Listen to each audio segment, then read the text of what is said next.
Evaluate as an infinite series the integral of x squared times the sine of x squared dx. This could be done using integration by parts, but we're going to use table 1.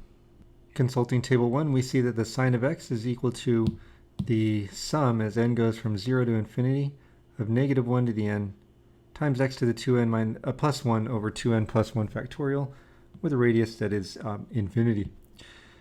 Therefore, we know that the sine of x squared is going to equal the sum as n goes from 0 to infinity of negative 1 to the n times x squared to the 2n plus 1 divided by 2n plus 1 factorial. The radius hasn't changed. So we can bring in x squared as a factor. So x squared times the sine of x squared is going to add two factors of x to the exponent.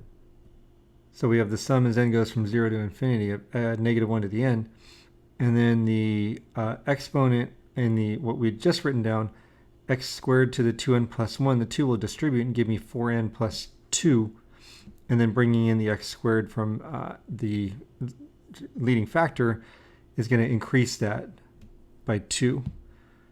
So just to write this down here, 2 times 2n plus 1 is going to be 4n plus 2. And then we're going to augment that 2 with the x squared factor. We're ready now to integrate.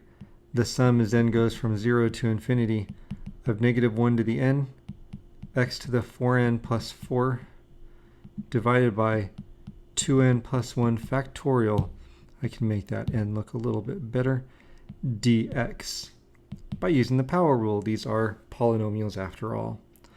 So the sum as n goes from 0 to infinity doesn't change. Negative 1 to the n doesn't change. What does change is that the exponent on x is now 4n plus 5. And then when we divide by that new exponent, we have 4n plus 5 next to the factor of 2n plus 1 factorial in the denominator. We just integrated an indefinite integral, and so what we need to remember from way back when we first learned how to integrate is that there is a constant term as well.